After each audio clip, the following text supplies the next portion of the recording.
Assalamualaikum warahmatullahi wabarakatuh. Halo adik-adik, apa kabar? Gimana keadaannya di masa pandemi? Semoga tetap sehat walafiat dan tentunya semakin semangat untuk belajar di rumah. Karena belajar sekolah kan lagi daring ya, jadi harus di rumah. Nah, jadi kalau misalnya adik-adik pengen lebih nambah pengetahuan ya, karena belajar di rumah, jadi adik-adik harus cari pembelajaran metode lain. Seperti Radar TV kali ini menyediakan video pembelajaran buat adik-adik yang namanya program belajar di rumah.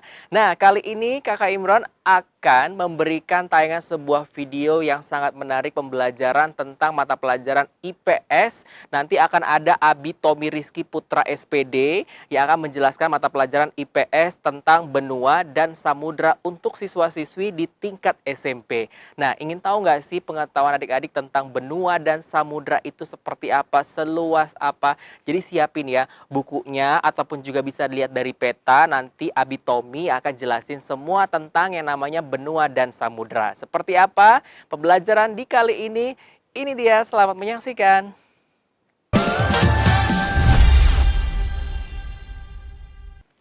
Baik, bismillahirrahmanirrahim. Assalamualaikum warahmatullahi wabarakatuh. Kaifahalukum? Good morning everyone. Tabi pun. Semoga antum semua dalam kondisi sehat sekarang ini, karena nikmat yang paling utama adalah nikmat sehat selain bernafas. Baik, sebelum pembelajaran hari ini kita mulai, ada baiknya kita berdoa sebelum memulai pelajaran. Berdoa mulai. Berdoa selesai. Baik, di sini Abi akan mengajak kalian untuk belajar mengenai ilmu pengetahuan sosial dengan tema benua dan samudra.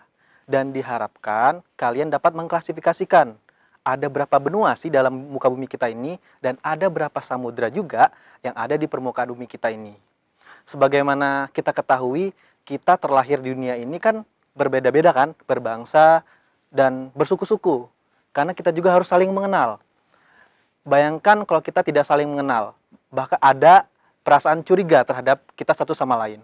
Kalau kita saling mengenal, kita akan saling menyayangi. Itu tujuan yang hendak dicapai di pelajaran IPS temanya benua dan samudra ini. Baik, langsung saja ya. Di sini ada tema benua dan samudra. Bisa kita lihat di sini ada 5 benua ditambah 1 benua tidak berpenghuni. Yang pertama itu ada Asia yang paling besar, kemudian rangkap di Amerika, lalu Afrika, Europe, dan terakhir itu Australia. Dan benua yang tidak berpenghuni, yakni ada Antartika. Bagaimana dengan samudranya? Ini ada 4. Yang pertama yang paling besar itu ada Samudra Pasifik. Ini Pacific Ocean. Lalu yang kedua itu Atlantic Ocean atau Samudra Atlantik. Ketiga Samudra Hindia. Dan terakhir itu ada di Kutub Utara, yakni Samudra Arktik. Baik, next. Sudah kita lihat beberapa benua dan samudra yang ada di permukaan bumi. Kita mau tahu sih apa sih itu benua? Apa itu definisi juga dengan samudra? Baik, apa itu benua? Menurut ensiklopedia geografi, benua itu adalah bentuk permukaan bumi berbentuk daratan yang sangat luas. Tidak terpengaruh oleh iklim laut. Ingat, ada syaratnya, tidak terpengaruh iklim laut. Kalau misalnya terpengaruh iklim laut, itu bukan benua, namanya pulau. Oke, itu pengertian dari benua. Sedangkan samudra, menurut ensiklopedia geografi, samudra ini juga termasuk bentuk permukaan bumi berbentuk lautan yang sangat luas. Bahkan kita nggak bisa membayangkan di mana sih batas atau dinding dari samudra tersebut. Jadi ada keywordnya, lautan yang sangat luas. Itu dia namanya samudra. Baik, di sini sudah kita ketahui ya definisi samudra dan benua tersebut. Sekarang kita akan cek satu persatu di mana itu benua. Next. Oke, benua yang pertama, ini adalah benua yang paling besar di permukaan bumi kita, yakni benua Asia, dengan luas wilayahnya kurang lebih 44 juta kilometer persegi. Oke, terbentang dari lintang utara. Lintang utara itu di mana? Paling utara bumi kita. Yang pertama itu ada di perbatasan Rusia dengan Samudra Arktik sampai ke Indonesia. Lintang selatannya 11 derajat LS. Jadi, kalau kita mau lihat batas selatan benua Asia itu, kita lihat aja negara kita, Indonesia. Karena letak astronomis negara kita, itu Indonesia 6 derajat lintang utara sampai 11,5 derajat lintang selatan. Nah, 11,5 derajat lintang selatannya itu batas benua Asia. Nih yang paling warna biru ya, biru tua. Oke, lalu bagaimana sih karakteristik benua Asia itu tersendiri? Karakteristik benua Asia itu sendiri kita bisa ketahui kalau benua Asia ini tempat lahirnya agama-agama besar di dunia. Yang pertama itu ada Hindu dan Buddha. Hindu-Buddha itu lahir di negara India, tepatnya di Asia Selatan. Sedangkan untuk Islam, Islam itu lahir dari mana? Dari negara Saudi Arabia ya. Di situ juga ada negara-negara yang penghasil agama-agama baru seperti Konghucu, terus Shinto yang baru kita kenal ya. Itu secara agama. Lalu bagaimana sih pembagian kawasan di benua Asia ini? Benua Asia ini terdapat 5 kawasan. Yang pertama itu ada tempat kita sendiri, Asia Tenggara. Apa itu Asia Tenggara? Asia Tenggara itu kawasan ada negara kita, yakni Indonesia, Thailand, Kamboja, Filipina, terus Myanmar. Bagaimana dengan Asia yang lain? Ada Asia Tengah. Asia Tengah itu Mongolia, Uzbekistan, Kazakhstan, Tajikistan, Armenia. Bagaimana dengan Asia Timur? Asia Timur hanya 3 negara, yakni Jepang, Korea, dan China. Korea itu dibagi 2 ya, Korea Utara dan Korea Selatan. Terus ada lagi kawasan namanya Asia Barat. Biasanya Asia Barat ini disebut juga dengan Timur Tengah. Di mana itu ada Palestina, Turki, terus Uni Emirat Arab. Itu kawasan Asia Barat. Jadi ada 5 kawasan di Asia. Oke, itu karakteristik benua Asia. Setelah ini kita akan lanjut terbang ke kemana nih? Ke benua Afrika. Next. Oke, bisa kita lihat di screen ini ada peta negara Afrika atau African Continent. Afrika kontinen ini luas wilayahnya kurang lebih 30 juta kilometer persegi. Jadi kalau untuk Afrika ini letak kawasannya itu berada di lintang selatan semua. Nah, kalau misalnya kita tarik garis lurus di bumi itu di tengah-tengah atau garis khatulistiwa itu, Afrika tuh kebanyakan negaranya di lintang selatan. Kita lihat ya, mungkin di sini ini garis khatulistiwa, sebagian besar wilayahnya itu di lintang selatan. Oke, Afrika ini juga orang sering kenal dengan the darkest continent atau benua hitam. Dilihat dari rasnya, ras kulit hitam semua yang ada di benua Afrika. Sebenarnya, to be honest, itu nggak semua ya. Kita lihat di Afrika Selatan ini ada juga minoritas kulit putih, yakni imigran dari Eropa atau Inggris. Terus yang di Afrika bagian utara itu ada Mesir, Aljazair, Maroko. Itu bangsa-bangsa Kaukasia, kayak bangsa-bangsa Arab tersebut. Seperti itu. Lalu, bagaimana sih karakteristik dari benua Afrika ini? Benua Afrika ini karakteristiknya berbentuk plato. Apa itu plato? Plato itu dataran tinggi, nak, tapi tidak dingin. Masih berbentuk bukit-bukit seperti itu. Berbukit-bukit, itulah ciri khas dari Afrika. Hanya di bagian tengah, tapi mayoritas. Ketika di pinggir-pinggirnya, ini dataran rendah. Makanya kalau kalian lihat di sini, di pinggiran Afrika itu banyak negara-negara kecil terbentuk. Contoh nih, sangat kecil-kecil sekali negara-negara di benua Afrika tersebut. Contohnya di Afrika Barat. Itu ada Cote d'Ivoire atau Pantai Gading, terus Ghana, terus Benin, terus apa lagi itu? Sierra Leone. Itu negara-negara kecil karena emang wilayahnya itu dataran rendah. Biasanya buat negara di Afrika ini yang sukanya dataran rendah. Karena apa?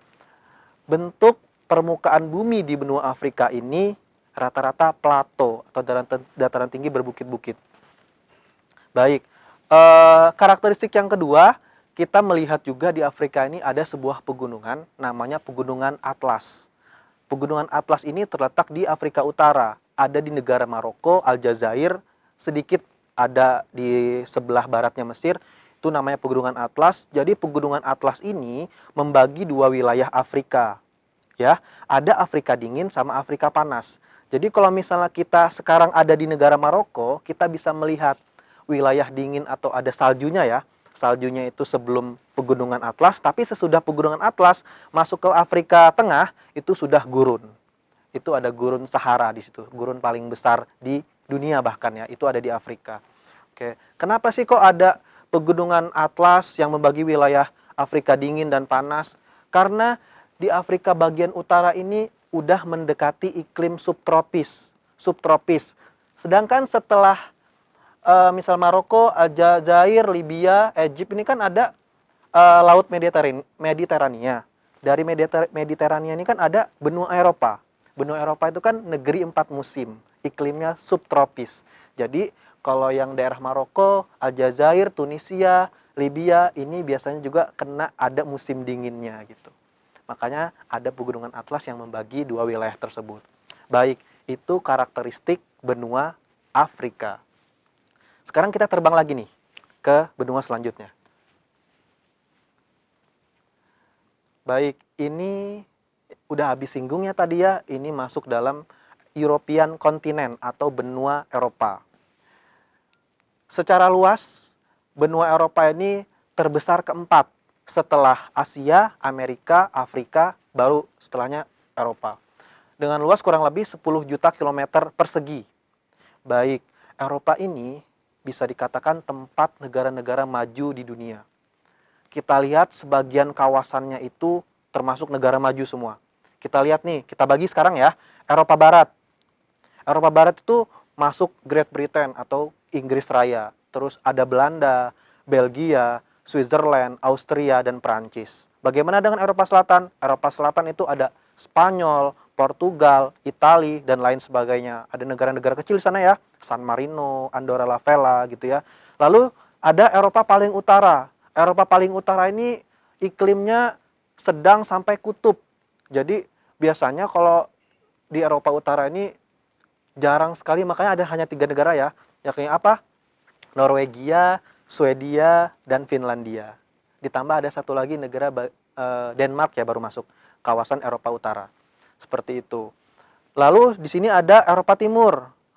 Kalau bisa kita klasifikasikan, Eropa Timur ini perkembangannya lebih lambat dari Eropa-Eropa yang lainnya. Kenapa? Karena efek dari Perang Dingin kemarin ya, di tahun 1947 sampai 1991, Eropa Timur ini kan masuk dari pengaruh kekuasaannya Uni Soviet. Beda dengan Eropa yang lain. Eropa yang lain ini masuk dalam pengaruh kekuasaannya Amerika. Kalau misalnya Eropa Timur masuk pengaruh kekuasaan Uni Soviet, dalam bantuan ekonominya itu bisa nol. Lebih ke militer saja. Makanya lebih sengsara Eropa Timur daripada Eropa yang lain. Seperti itu. Bagaimana pembagian kawasan di Eropa Timur? Itu ada negara Belarus, Ukraina, terus Kroasia, Serbia, Moldova, itu negara-negara pecahan dari Uni Soviet semuanya gitu kan. Baik, oke. Jadi ada 5 kawasan di Eropa. Bagaimana sih karakteristik dari benua Eropa tersebut? Benua Eropa ini sudah habis singgung negeri 4 musim. Itu ada spring, winter, autumn, dan satu lagi summer. Jadi itu negeri 4 musim. Lalu tumbuhan yang paling terkenal itu adalah pohon oak. Pohon oak itu banyak tumbuh di wilayah iklim subtropis yang akar-akarnya tuh menjalar sampai ke atas. Pohonnya besar-besar. Oke, demikian untuk benua Eropa. Sekarang kita terbang lagi nih. Lanjut ke, jadi kita ini lebih ke arah kanan-kanan atau barat-barat terus ya. Barat-barat kita terbangnya ya. Dari Asia, Afrika, Eropa, baru ke Amerika. Oke, sekarang kita ke American Continent. Kalau bisa kita lihat, tadi yang Asia kontinen itu 44 juta kilometer persegi, dilihat dari luas. Sekarang benua Amerika, 42 juta kilometer persegi kurang lebih. Jadi nomor 2 ya, setelah Asia ya, dari luas wilayah ya. Amerika ini kalau dilihat dari karakteristiknya, hanya ada 2 negara maju, yakni terbagi dalam Amerika Utara. Jadi anak, di Amerika Utara ini hanya ada Kanada dan United States. United States itu Amerika Serikat ya, dan hanya ini saja yang negara maju. Lalu ada bagian Amerika Tengah. Amerika Tengah ini ada Meksiko, Costa Rica, San Salvador, terus Nicaragua, terakhir ini ada di Panama. Jadi batas terakhir Amerika Tengah ada Panama, kalau yang di bagian utaranya ada Meksiko. Itu region Amerika Tengah, ya. Nah, sebelum ke Amerika Selatan, di sini ada Kepulauan Karibia. Jadi kalau di Kepulauan Karibia itu negara-negaranya negara kecil dan belum maju, masih berkembang. Contoh, ada Puerto Rico, terus ada Bahamas, Sao Tome and Principe, Antigua dan Barbuda. Itu negara-negara kecil di Kepulauan Karibia. Tapi dia masuk dalam region Amerika Tengah. Oke, sekarang itu ada region Amerika Selatan, Amerika Latin. Maksudnya dinamakan Latin karena bahasanya itu dari bahasa Spanyol semua penduduknya. Sampai bahasa nasionalnya itu bahasa Spanyol. Jadi sangat berbeda sekali ya antara utara dan selatan ya. Kalau utara ini dia mayoritas menggunakan bahasa Inggris, sedangkan di Amerika Selatan itu mayoritasnya menggunakan bahasa Spanyol. Seperti kayak muchas gracias, seperti itu. Oke, untuk Amerika Selatan ini negara yang paling besar itu ada negara Brazil. Brazil ini penghasil kopi terbesar nomor 1 di dunia. Tapi dia belum dikategorikan negara maju. Oke, ada yang kedua Kolombia, Venezuela, Peru, Bolivia, Argentina, sampai Chile. Oke, jadi kalau kalian melihat, benua Amerika ini semua iklim benua ini dapat. Jadi kalau misalnya kita tarik garis lurus dari tengah, ini kan khatulistiwa nih. Garis khatulistiwa itu garis 23,5 derajat. Oke. Jadi dari tengah kita tarik ke atas, dari tengah kita tarik ke bawah. Atas itu kutub utara, bawah itu kutub selatan. Oke. Kalau dari tengah itu kan secara iklim namanya tropis. Ke atas lagi subtropis. Ke atas lagi sedang, ke atas lagi dingin, paling atas kutub. Sama ke bawah juga.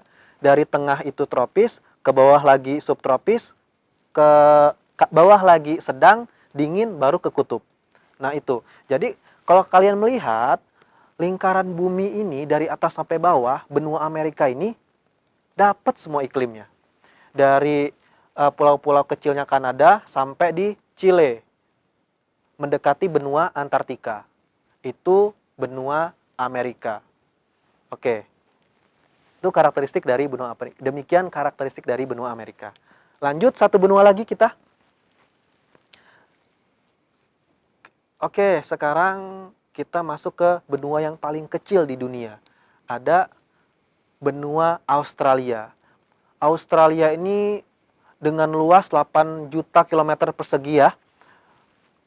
Kalau misalnya kalian pernah dengar, Australia ini juga disebut juga negara, disebut juga dengan benua. Oke, kalau benua Australia ini hanya ada dua negara saja. Yang pertama Australia itu sendiri, yang kedua adalah New Zealand atau Selandia Baru. Kita lihat di sini pembagian benua Australia. Benua Australia ini ada beberapa kawasan. Yang pertama itu kawasan Australia Barat, ibu kotanya Perth. Mungkin kita pernah dengar ada film Love in Perth kan.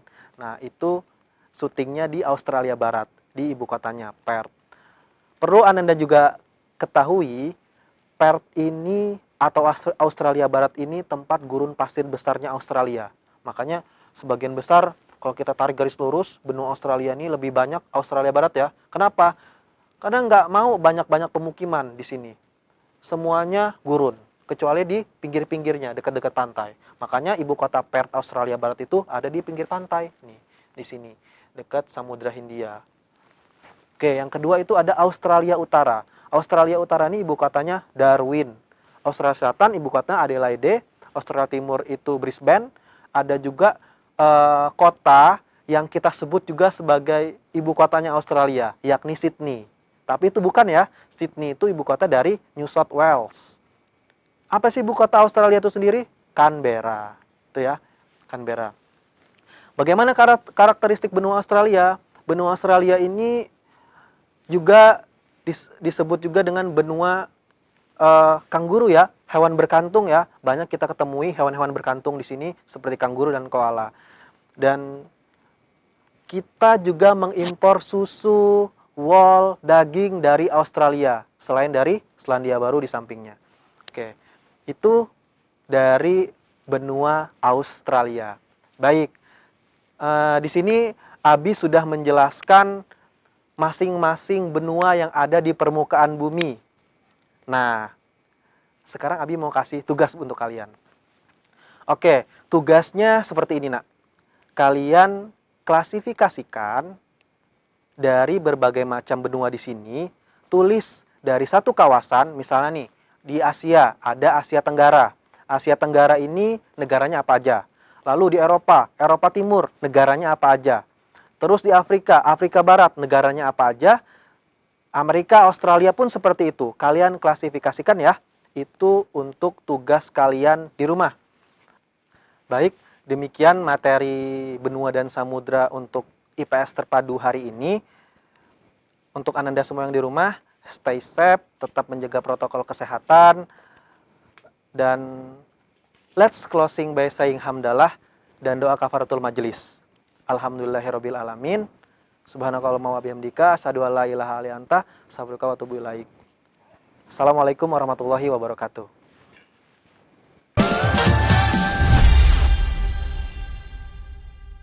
Nah, adik-adik gimana? Setelah Abi Tommy menjelaskan tentang mata pelajaran IPS tentang benua dan samudra, sudah jelas, sudah semakin paham pembelajarannya atau materi hari ini sudah benar-benar jelas. Semoga bisa nambah pengetahuan adik-adik tentang pembelajaran mata pelajaran IPS tentang benua dan juga samudra. Ya, nah saksikan terus program belajar di rumah hanya di Radar Lampung TV untuk metode pembelajaran melalui video yang ditayangkan oleh Radar Lampung TV. Sampai jumpa di episode berikutnya.